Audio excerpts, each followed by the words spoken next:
Baie hartlik welkom, liewe gemeente en liewe vriende. Ek lees vir julle vanmôre 'n gedeelte uit 2 Korintiërs 4 vanaf vers 7. Ons wat hierdie skat in ons het, is maar kleipotte wat maklik breek.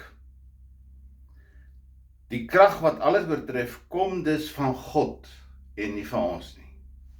Soos kleipotte wat maklik breek. Die krag wat ons in ons het, kom van God en nie van die mens nie. Hierdie pot is 'n erdekruik. As ek hom laat val, is hy in stukke.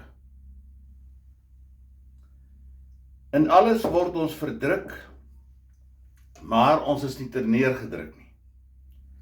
Ons word vervolg, maar nie deur God verlaat nie. Op die grond neergegooi, maar nie vernietig nie. Die sterwe van Jesus dra ons altyd saam in ons liggaam, sodat ook die lewe van Jesus sigbaar kan word in my en jou lewe. Voortdurend word ons wat die lewe ter wille van Jesus uitgelewer aan die dood, sodat ook in ons sterflike bestaan die lewe van Jesus sigbaar kan word. Dit beteken dat in ons die dood aan die werk is, maar in julle die lewe. Ons doen dit alles om julle ontwil, sodat die genade van God steeds meer mense kan bereik. Dan word die dankgebede ook meer en God ontvang die eer. Om hierdie rede word ons nie moedeloos nie. Al word ons uiterlik besig om te vergaan, innerlik word ons van dag tot dag vernuwe. Innerlik word ons van dag tot dag vernuwe. Ons swaar kry in hierdie lewe is maar gering en gaan verby. Maar dit loop vir ons op 'n heerlikheid uit wat alles verreweg oortref en wat ewig bly. Ons oog is nie op die sigbare dinge gerig nie, maar op die onsigbare. Want die sigbare dinge is tydelik, maar die onsigbare is ewig. En dan wil ek vir u net ook lees uit die heel nuutste vertaling van Jan en Stefan. Al is God by my, is ek maar net 'n doodgewone mens. Ek is soos 'n breekbare kleipot. Die lewe stamp my ook maar goed rond. Tog dra ek binne my 'n waardevolle skat. Daarom moet julle weet dat die groot krag van God wat deur my werk glad nie uit my kom nie. Inteendeel, ek kry dikwels swaar, maar ek is nie mismoedig nie. Ek weet nie elke dag presies wat ek moet doen nie. Tog is ek nooit radeloos nie. Ek word vervolg, maar ek weet God los my nie alleen nie. Ek word ondersteboog geloop, maar ek staan elke dag weer op.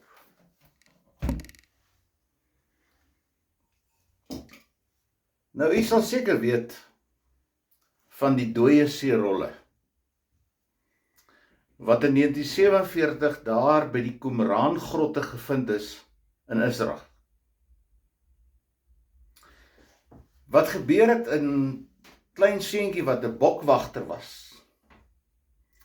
het geloop en bokke oppas, daar by die dooie see se woestynkant. En hy het so geloop en klippe gooi, soos wat hy nou maar agter die bokke aanloop. En skielik toe hoor hy maar een van die klippe wat hy nou net gegooi het, klink snaaks, daar waar hy val.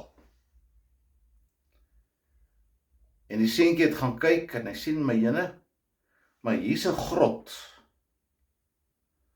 En hy klim af in die grot. En hy kry binne in die grot sulke erdepotte, erdekruike, kleineres en grootes. Die res van die verhaal is bietjie onseker, maar hy het waarskynlik vir sy pa gaan sê Daar is allerhande goed binne in hierdie erdekruike, hulle moet kom kyk. En op die ouend was dit 'n professor van die universiteit, professor Shukinak, wat in 11 grotte hierdie dooie see-rolle gevind het, wat dateer uit die 1ste tot die 3de eeu voor Christus. Van hierdie rolle is geskryf selfs voor die Bybel geskryf is. Nou, u weet, destyds, ja, ek dink, as ek reg onthou sê hulle, dit was 900 manuskripte wat hulle gevind het. En daar was selfs gedeeltes uit die Ou Testament soos Habakuk en Prediker en klomp ander boeke, wat hulle die volledige boek gevind het. En natuurlik het hulle destyds gebruik gemaak van papyrus. Nou, ek het een keer toe ek in Israel was vir my so 'n papyrus dingetjie gekoop. En as ek dit in die agtergrond sit, sal julle kan sien, dis maar baie, baie dun. Dit kan maklik verweer of breek of verbleik. So papyrus is maar riskant om op te skryf. En toe later het die ouens van vel gebruik gemaak, waarop hulle geskryf het. Maar vel kan ook, as jy dit bære, later bros word, klomp vesels opbou, en later raak dit 'n klomp stof in jou hand. So die gevaar is, dat ook insekte kon vreet aan die papyrus of vel, termiete kon aanvreet, goggas, allerhande dinge kon gebeur het. Dis eintlik 'n wonderwerk dat die goed eintlik vir so lank behoue en bewaar gebly het. Vandag is dit te sien natuurlik in die nuwe Hebreëse Universiteit agter koelvaste glas. Want daar was voorheen 'n idioot wat die goed wil vernietig. En toe het hulle dit agter koelvaste glas gesit, maar dit is tog wonderlik om te sien hoe die goed bewaar is. Groot dele van die Bybel in 'n erdekruike. Nou is nie eers 'n keer dat ons lees in die Bybel van erdekruike nie. Want in Lukas 8 vers 16 lees ons dat Jesus sê, jy moenie jou lig onder 'n maatemmer sit nie, dis 'n erdekruik. Maar sit jou lamp eerder so dat dit skyn vir almal. Maar ons almal weet, niemand gee eintlik vreeslik ag en slaan 'n notisie op so 'n erdekruik nie. Want dit is maar broos en dis breekbaar en hierdie het ook al 'n paar krakies, nie reg deur nie, maar so ligte krakies. En so met die jare tel dit maar skare op en merke. En is dit eintlik snaaks dat dit behoue bly. Ek het hierdie in doelbewus nou nie eintlik gewas nie, behalwe binne. Maar ons weet dat 'n erdekruik is maar eintlik baie, baie broos. Maar wat baie belangrik is, en dis wat Paulus sê,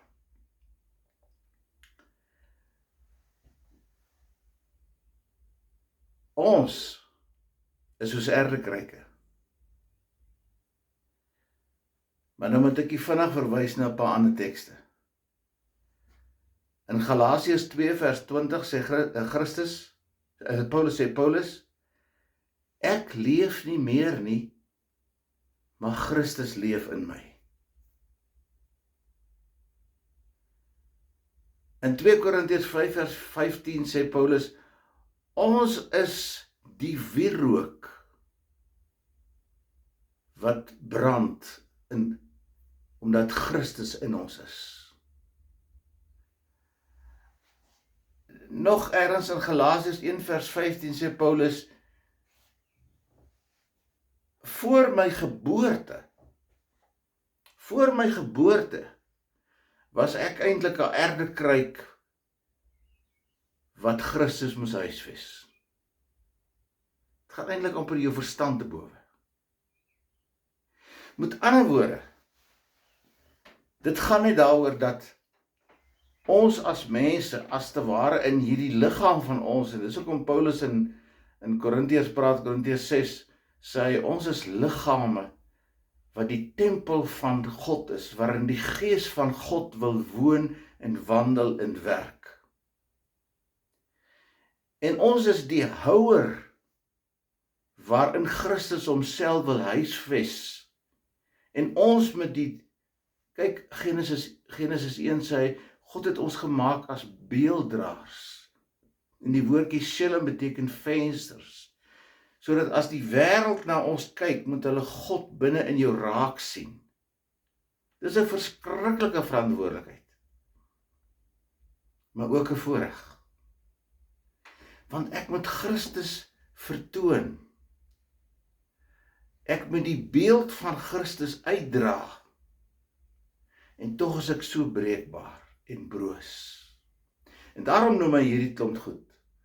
Hy sê, ek is verdruk, maar nie terneergedruk nie. En die woordjie terneergedruk het eintlik die betekenis van mismoedig. Hierdie kruik, wat ek en jy is,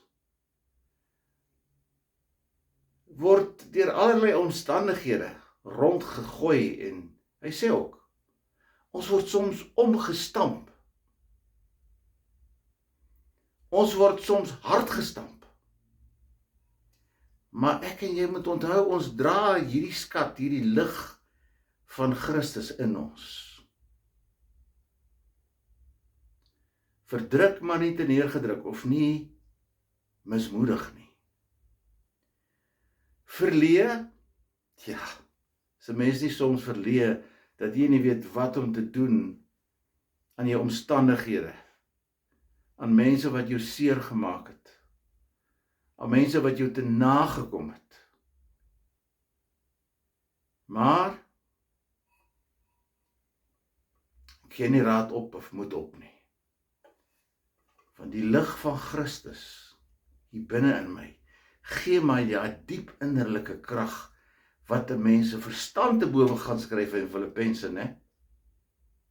Dat jy verstand te bowe gaan.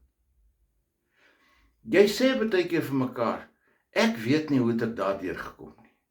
Dan sê ons, net die Here alleen weet. Dis waar.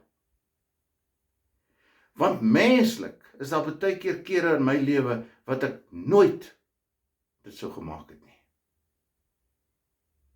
Ek sou dit nooit gemaak het nie. Want ek wou dit ook nie maak nie.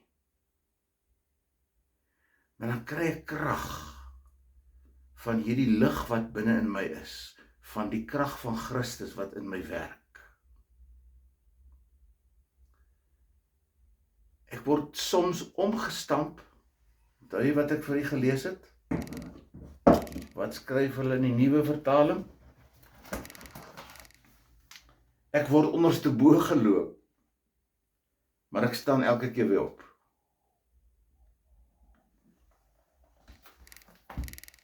You can't take a good man down, sê ons baie keer vir mekaar. Maar eintlik is dit hierdie krag van Christus wat hier binne ons is. Want wat wil God nou eintlik vir ons sê uit hierdie gedeelte, dat ons in erdekruik is en dat Christus in ons is? Wat God wil sê is, dat Christus het ook hierdie pad geloop. Hy het 'n kruik kom word in hierdie wêreld. Wat alles van die menslikheid en die mensheid ervaar het, van geboorte tot sterwe, behalwe wrede sterwe.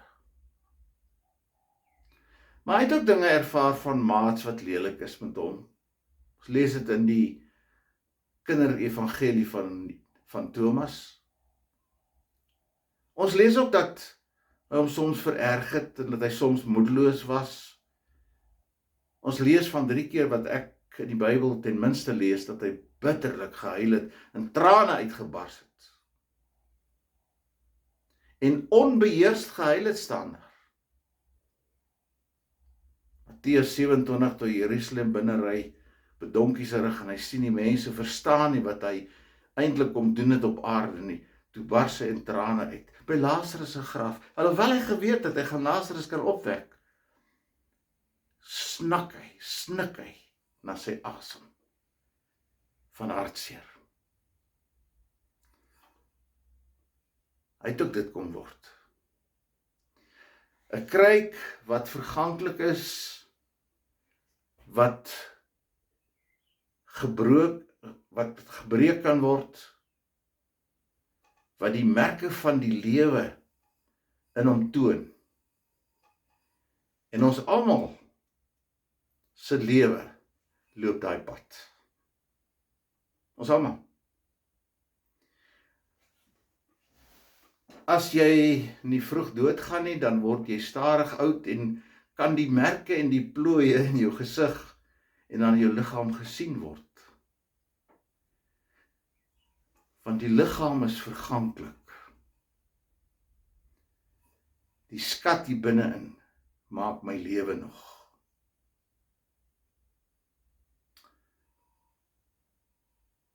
Ek wil dit so stel, ek gaan dit herhaal. Alles wat ons tref, staan in 'n reële wyse in verband met Christus. Alles in die lewe wat my tref, staan in reële wyse in verband met Christus. Want die einddoel is op die ou en die ewige lewe. En daarom is dit my groot verantwoordelikheid om te sorg dat ek hierdie skat in my sal uitstraal na buite. Dat ek 'n intieme verhouding sal hê. Dis my lewensmaat vir ewig. Dis hierdie innige verbintenis wat ek het met Jesus, wat die skat in my lewe is. Ek wil afsluit. 'n Mens is broos en breekbaar en feilbaar. Die Ou Testament sê ons is soos gras, as die wind daaroor waai, môre is ons weg. En na rukkie mis niemand jou meer nie. Maar in die mens is Christus, en jy's in 'n verhouding met Christus. En dit gee vir jou die krag, dat Paulus sê, ek leef nie meer nie, maar Christus leef in my. Dit gee my die krag. Mag die Here vir ons help, om as brose erdekruiker die beeld van Christus bly vertoon en bly uitstraal. Amen. Kom ons bid saam. Ons troue almagtige God en hemelse Vader, dankie dat U ons kan en wil gebruik as erdekruike wat die skat van Jesus in ons dra. Daarom is ek nie maar 'n niks nut of 'n niks werd ding nie. Ek is beelddraer van God. Ek is 'n erdekruik wat Christus, die skat in my verdra. En hy gee my die krag om op te staan, om te lewe, voor te lewe, om weer moed te kry. Dankie daarvoor. Ek bid ook vir Stoffel in die gemeente, wat ook elke dag vir sy vroutjie 'n dele gaan besoek, en sy suster, en dit moet ook baie krag uit hom put, en dankie dat die krag van Christus in hom werk. Ook vir Grieta, wat kanker het, en baie lighooftig is, duiselig is, wat nou onlangs weer baie hard geval het, paar keer al. wees met haar en ons bid dat U haar sal genees. Ons dink ook aan Arthur wat in die hospitaal is vanweë sy hart. Wees met hom en ook vir U wet dat U ook vir haar sal krag gee wat maar altyd hom bystaan. Ek vra vir almal wat ook deur moeilike tye gaan en wat tussen die grense van einde en amen beweeg. Here, gee vir ons krag. Ons kan nie sonder U dit maak nie. Amen. Ontvang met biddende harte die seën van die Here. Mag die genade van ons Here Jesus Christus, wat die lig in ons lewe is, en God wat ons omvou, en die Gees wat die lig helderder maak na buite, met jou en met my wees. Amen. Mooi dag en 'n mooi week vir elkeen van u. Totsiens.